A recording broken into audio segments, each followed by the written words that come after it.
이 새벽 우리가 함께 볼 하나님의 말씀은 갈라디아서 2장 20절 말씀입니다. 갈라디아서 2장 20절 말씀 우리 다 같이 봉독하겠습니다. 20절입니다. 시작. 내가 그리스도와 함께 십자가에 못 박혔나니 그런즉 이제는 내가 사는 것이 아니요 오직 내 안에 그리스도께서 사시는 것이라.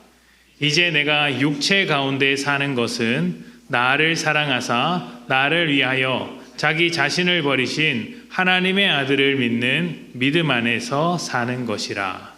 아멘. 지난 일주일 동안 우리는 십자가 앞에서 변화된 사람들, 십자가를 만나서 새롭게 변화된 사람들의 이야기를 나누었습니다. 베드로의 이야기를 보았고요. 또 예수님의 제자 중 한 사람 요한의 이야기도 보았습니다. 구레네 사람 시몬과 또 교회를 세웠던 바나바의 이야기도 살펴보았습니다. 스데반의 이야기도 함께 들여다보았는데 이 모든 사람들은 모두 십자가를 만난 뒤에 변화된 사람들이었습니다. 십자가는 구원의 능력일 뿐만 아니라 우리를 하나님의 백성으로 만들어줄 뿐만 아니라 지금 이 현실에서의 우리의 삶도 변화시킨다는 것을 잊지 말아야 합니다. 베드로나 요한, 시몬, 스데반, 바나바 모두 십자가로 변화된 삶을 살았고 그 열매가 삶 속에서 드러났던 사람들이죠. 오늘은 성경에서 변화된 사람 중에 가장 극적으로 변화된 사람 바울에 대한 이야기를 함께 나눠보도록 하겠습니다. 바울은 이방인의 사도라는 별명을 가지고 있습니다. 그만큼 많은 사람들에게, 특히 유대인들이 가까이 하지 않았던 이방인들에게 복음을 전했던 사람이죠. 그리고 교회가 온 세상으로 복음을 전하는데, 확장되는데 굉장히 중요한 역할을 담당한 사람이었습니다.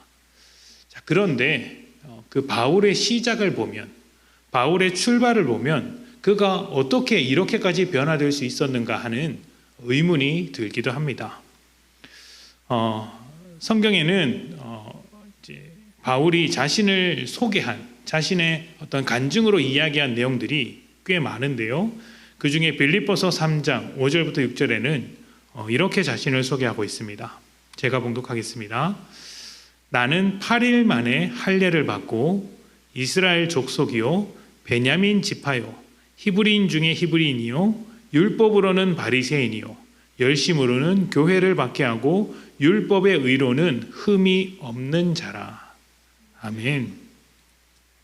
이 본문뿐만 아니라 사도행전이라든지 디모데 전서만 봐도 이와 비슷한 내용들, 나는 이전에 하나님 앞에 정말 열심히 있게 의롭게 살아왔다고 생각을 했었다. 그러나 예수를 믿고 나니 내가 나의 실체를 깨닫았다라는 이야기들이 있습니다.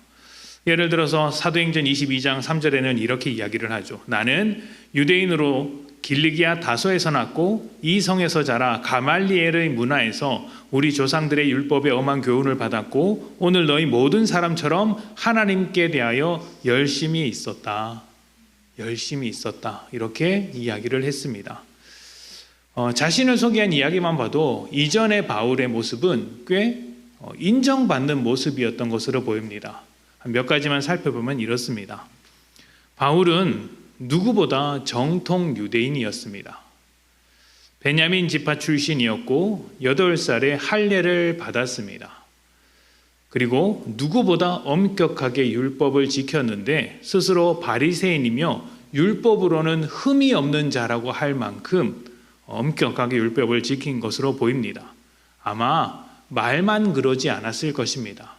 이 당시 엄격한 바리새인들이 그랬던 것처럼 바울도 작은 것 하나 어기지 않도록 철저하게 지키면서 살았을 것입니다. 게다가 바울은 가말리엘의 제자였다고 합니다. 당시에 가말리엘은 최고의 율법 교사였습니다. 율법 교사이자 종교적 지도자라고 할 수 있죠.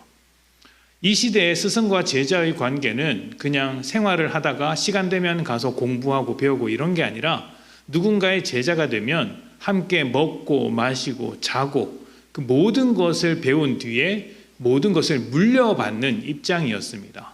예수님께서 12 제자들과 3년이나 같이 먹고 마시면서 생활하셨던 것처럼 그리고 예수님께서 이 땅 가운데 떠나실 때 자신의 사명을 그 제자들에게 전해준 것처럼 다른 랍비 관계, 스승과 제자 관계도 똑같았던 것이죠. 그런데 바울이 가말리엘의 제자로 들어갔다는 것은 이미 그 후계자 라인에서 후보자 중에 한 사람이었다는 것입니다. 그러니까 어렸을 때부터 남달랐고 아무나 들어갈 수는 없었겠죠. 최고의 스승의 제자였으니까 뽑을 때부터 뭔가 남다른 사람을 뽑았을 텐데 바울이 그 문중에 그 문화에 들어갈 만큼 특출난 사람이었던 것은 확실합니다. 어렸을 때부터 재능이 있었고 또 최고의 명문 선생으로부터 배웠는데 이 선생이 그 시대의 최고 종교 지도자였기 때문에 바울도 그 종교 지도자의 후보자 중에 한 사람이었다고 볼 수 있죠. 그리고 그는 로마 시민권자이자 아마 굉장히 잘 나가는 집안의 한 사람이었을 것입니다. 성경에 따르면 바울은 아버지 때부터 로마 시민권을 가지고 있다고 이야기를 합니다. 로마 시민권을 물려받았다라고 이야기를 하죠. 그런데 이 시민권을 가지지 않은 사람이 시민권을 가지려고 한다면 몇 가지 방법이 있습니다. 두세 가지밖에 없습니다. 하나는 로마의 입장에서 큰 공을 세우는 것입니다. 전쟁이라든지 아니면 나라에 큰 공을 세워서 인정을 받을 때 시민권을 받을 수 있었습니다. 또 그게 아니면은 상당한 돈을 주고 그 시민권을 사는 방법이 있습니다. 바울의 집안이 어떻게 로마 시민권을 가졌는지는 알 수 없으나 두 경우 모두 일반적인 가문에서는 할 수 없는 일들이죠. 바울의 집안은 돈이 많은 상류층일 가능성이 꽤 높아 보입니다. 이 세 가지 면만 들여다봐도 바울은 유대 사회에서 그리고 헬라 문화권에서 굉장히 유력한 집안의 사람이라고 할 수 있습니다. 생각해 보면 출신도 좋고 아는 것도 많고 실행력도 있었죠. 가진 것도 많고 배운 것도 많고 앞날도 꽤 유망한 사람이었던 것으로 보입니다. 누가 봐도 매력적인 사람, 훌륭한 사람이죠. 무엇보다 그러한 삶을 살아왔기 때문에 한 번도 자신이 틀렸다고 생각해 본 적이 없었을 것입니다. 어렸을 때부터 훌륭하게 자라왔고 훌륭하게 배우고 있으며 훌륭한 미래가 준비되고 있으니 나야말로 하나님 앞에서 의로운 사람이라고 자부했을 것입니다. 그 누구보다 자기 확신으로 똘똘 뭉쳐진 사람이죠. 자, 그런데 한번 여러분 주변에 그런 사람 본 적 있습니까? 자신이 옳다고 굳게 믿고 있는 사람과 대화해 본 적이 있으십니까? 그런 사람일수록 어떻습니까? 다른 사람의 말을 듣지 않습니다. 자신과 다른 의견을 내세우는 사람은 다 잘못된 사람인 것처럼 취급할 때가 있습니다. 자신이 의롭기 때문에 자신과 다른 입장이면 다 불의한 것처럼 취급을 하죠. 자기 확신이 강하면 강할수록 그렇게 생각을 합니다. 바울은 누구보다 하나님을 잘 안다고 생각을 했고 누구보다 하나님께 열심히 있다고 생각했고 누구보다 하나님 앞에서 의롭다고 생각했습니다. 그러니 예수를 믿는 사람들을 볼 때 어떻게 보이겠습니까? 불의한 사람으로 보이지 않겠습니까? 바울은 스데반이 죽는 순간 곁에 있었습니다. 그리고 그가 하는 설교도 다 들었습니다. 어떻게 생각했을까요?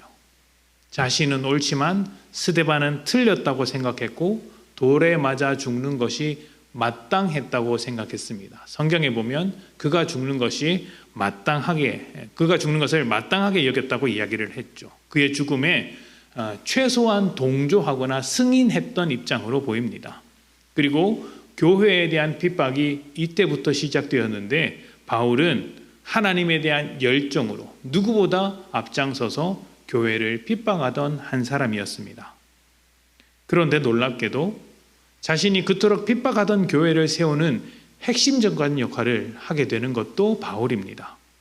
게다가 자신이 핍박했던 것만큼 다른 이들이 바울을 핍박할 때에 끝까지 복음을 포기하지 않았던 것도 바울이 변화된 모습이었습니다. 죽어 마땅하다고 생각한 스데반처럼 자신도 죽게 생겼는데 복음을 포기하지 않았던 것이죠. 왜 그렇게 되었을까요? 십자가를 만났기 때문이겠죠. 그렇다면 그는 과연 어떤 십자가를 만났기 때문에 그렇게 180도 바뀐 변화를 겪게 되었을까요? 교회를 핍박하기 위해 다메섹으로 가던 바울은 밝은 빛 속에서 알지 못하는 한 사람의 음성을 듣게 됩니다. 사울아, 사울아, 내가 어찌하여 나를 박해하느냐? 나는 내가 박해하는 예수다. 바울은 죽었다고 생각했던 예수를 그런 빛 가운데서 만나게 되었습니다. 놀랍게도 이 만남에는 정죄가 없었습니다. 대신 바울이 알고 있던 모든 세계가 무너지는 충격이 있었습니다. 자신이 부정하다고 생각했던 교회가, 성도들이 믿는 예수가 사실은 하나님의 아들이었고 하나님 우편에서 여전히 살아있는 존재로서 자신과 만나고 있음을 경험하게 된 것이죠. 그때부터 바울은 자신의 모든 것이 철저하게 무너지기 시작했습니다. 그동안 알고 있던 것들이 완전히 바뀌게 되었고 그동안 가지고 있었던 열심과 열정, 자기 확신도 모두 산산이 조각나게 되었습니다. 가장 먼저 변화된 것은, 무너진 것은 하나님과의 관계였습니다. 그동안 바울은 누구보다 하나님을 잘한다고 생각을 했습니다. 그도 그럴 것이 최고의 율법 교사로부터 철저하게 배웠고 열심히 지켜왔기 때문이겠죠. 예수를 믿는 자들은 틀렸다라고 생각하고 있었습니다. 그런데 부활하신 예수님을 만나고 살아계신 예수님을 만나고 보니 그동안 자신이 안다고 생각했던 하나님을 전혀 알지 못하고 있었던 것을 깨닫게 된 것이죠. 하나님과의 관계가 잘못되었다. 나는 지금까지 잘못된 관계를 맺고 있었구나라고 하면서 와르르 무너지게 되었습니다. 그 다음 또 무너지게 된 것은 흠이 없었던 의로움이었습니다. 그동안 바울은 누구보다 자신이 의롭다고 생각을 해왔었던 사람입니다. 율법으로 완벽했고 하나님을 사랑하는 일에 있어서 누구보다 열정을 갖고 임했습니다. 내가 이렇게 열정을 갖고 열심을 갖고 있으니 사람들이 나를 인정해 주는 것 또한 당연하다. 하나님도 나를 인정해 주셔야 한다라고 생각했죠. 그런데 알고 보니 예수 그리스도는 죄인이 아니라 의인이었고 하나님의 아들이었습니다. 그리고 그 하나님의 아들 편에 서 있는 사람들을 핍박했던 자신이 오히려 죄인이었습니다. 그동안은 내가 의인이고 나와 다른 입장을 가진 자들이 죄인이라고 생각을 했는데 알고 보니 예수가 의롭고 예수와 다른 편에 서 있는 내가 죄인이었구나라는 것을 발견한 것이죠. 그동안 바울은 자신에 대한 확신이 강하게 있었습니다. 그런데 그 확신이 십자가 앞에서 산산이 깨지게 된 것입니다. 십자가 앞에서 자신의 죄를 직면하게 된 것이죠. 그래서 바울은 이렇게 고백합니다. 그렇게 십자가 앞에서 발견한 자신의 죄를 보고 하나님 앞에서 그렇게 열정적으로 살았지만 결국에는 죄로 열정적이었다는 자신을 바라보면서 이렇게 고백합니다. 죄인 중에 내가 괴순이라. 자기 확신으로 가득한 바울이 드디어 자신의 실체를 깨닫고 자기를 부인하는 길로 들어서게 된 것입니다. 십자가는 우리를 죄로부터 구원합니다. 죄로부터 구원하기 위해서 가장 먼저 하는 일이 무엇일까요? 십자가가 우리에게 가장 먼저 하는 일, 우리가 죄인이라는 사실을 깨닫게 만드는 것입니다. 바울도 처음 십자가를 만나는 순간 눈이 멀었습니다. 3일 동안 보지도 못하고 먹지도 못하고 몸부림치면서 괴로운 시간을 보냈습니다. 옳다고 믿었던 모든 것들이 무너져 내렸고 방향을 잃어버렸으며 지난 모든 세월을 송두리째 부정해야 하는 괴로운 시간이었습니다. 하지만 그 시간 동안 자신을 마주하고 자신이 철저하게 깨지는 시간이기도 했습니다. 그런데 이 시간은 바울에게만 중요한 시간이 아닙니다. 사실은 예수를 믿는 우리 모두에게도 필요한 시간이죠. 어둠 속에 숨어 있었던 나에게 빛을 비추어 가려졌던 그 죄가 드러나는 시간이 필요한 것입니다. 죄를 직면하게 되면 정말 괴롭습니다. 제가 목회자로서 가장 괴로웠던 시간이 언제였냐면 목회를 하는 이 순간 제가 교회에게 도움이 안 된다고 생각할 때였습니다. 목회를 열심히 한다고 하지만, 설교를 잘 준비한다고 하지만, 때로는 이 설교가, 때로는 저의 목회가 성도들에게, 교회에게 도움이 되지 않는 순간들이 있었구나라는 것을 발견했을 때, 저의 민낯을 들여다보게 되었을 때 정말 괴로웠죠. 저만 그런 것은 아닐 것입니다. 내가 하던 모든 일들이 사실은 죄에 불과하다, 쓸모없는 일이었다, 헛된 것이었구나 라는 것을 깨닫게 될 때, 그때 우리는 와르르 무너지게 됩니다. 자녀들을 열심히 키웠더니 그것이 자녀들에게 도움이 되지 않는다는 것을 발견했을 때, 남편과 아내에게 최선을 다했는데 그 최선이 최악이라는 것을 발견했을 때, 직장에서나 인간관계 속에서 내가 잘해보려고 했는데 그 잘해보려고 했던 것이 잘못된 것이라는 것을 깨달았을 때, 우리는 와르르 무너지게 되죠. 그때, 그렇게 와르르 무너질 때가 되어야 우리는 비로소 회개하게 됩니다. 회개가 무엇입니까? 내가 가고 있는 방향이 잘못되었다는 것을 깨닫고 그 잘못된 길로부터 벗어나려고 하는 것이 바로 회개 아닙니까? 회개란 방향을 바꾸는 것이죠. 회개는 목적을 새롭게 하는 것입니다. 회개는 그동안 붙잡고 있었던 것을 다 포기하는 것입니다. 예수님을 만난 바울이 자기 확신으로 가득 찼던 인생에서 자기를 부인하는 인생이 되었습니다. 회개했기 때문에 이 일이 가능한 것입니다. 이제는 자기를 바라보는 인생에서 예수와 같은 방향으로 바라보는 인생으로 회개하였고, 예수 안에서 목적을 찾게 되었고, 삶의 주권도 예수님께 내어드리는 인생이 된 것이죠. 이렇게 회개할 수 있었던 것은 십자가를 만났기 때문입니다.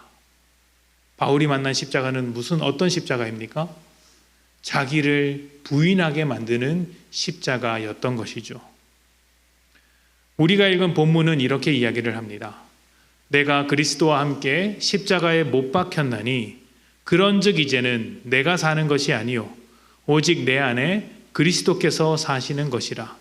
내가 사는 것이 아니랍니다. 오직 내 안에, 나라는 껍데기 안에 그리스도께서 살고 계시는 것이라고 합니다. 그래서 어떻게 삽니까? 이제 내가 육체 가운데 사는 것은, 나라는 껍데기를 뒤집어 쓰고 살아가는 것은 나를 사랑하사 나를 위하여 자기 자신을 버리신 하나님의 아들을 믿는 믿음 안에서 살아가는 것이라. 이 말씀은 바울이 십자가를 만나서 변화된 인생 전체를 관통하는 고백일 것입니다. 우리는 어떻습니까, 여러분? 자기 확신을 갖고 나의 옳음을 위하여, 나를 증명하기 위해서 살고 있지는 않습니까? 그래서 조금이라도 손해본다고 치면, 조금이라도 나를 알아주지 않는다면, 약간이라도 내가 거절당한다면 분노 속에서, 억울함 속에서, 답답함 속에서 살고 있지는 않습니까? 그렇다면 우리는 십자가 앞에서 무너져야 합니다. 우리의 죄를 직면하고 단단히 붙잡고 있는 그 자기 확신, 그것을 꺾어야 합니다. 내가 옳다고 생각했던 것, 내가 믿는 잘하는 것들이 사실은 주 안에서 쓸모없는 일일 수도 있었구나. 십자가 앞에서 와르르 무너져야 합니다. 그래야 회개가 가능한 것이죠. 십자가 앞에서 우리는 옳은 사람이 아닙니다. 십자가로 살려내야 할 사람인 것이죠. 그렇게 십자가 앞에서 회개할 때 십자가가 우리의 방향을 새롭게 만들어 가는 것입니다. 이제 여러분, 십자가 앞에서 어떤 삶을 살겠습니까? 오늘 우리 주제가 무엇입니까? 십자가 뭐죠? 십자가의 삶을 살아가는 것. 십자가와 함께 삶을 살아가는 것입니다. 여러분은 십자가와 함께 살아갈 준비가 되셨습니까? 나를 증명하는 삶이 아니라 십자가를 통하여서 나를 부인하고 예수를 증명하는 인생이 되시기를 축복합니다. 여러분의 인생을 통해 십자가가 드러나고 새로운 생명이 살아나고 복음이 나타나며 하나님 나라가 세워지는 복된 인생이 되시기를 소망합니다.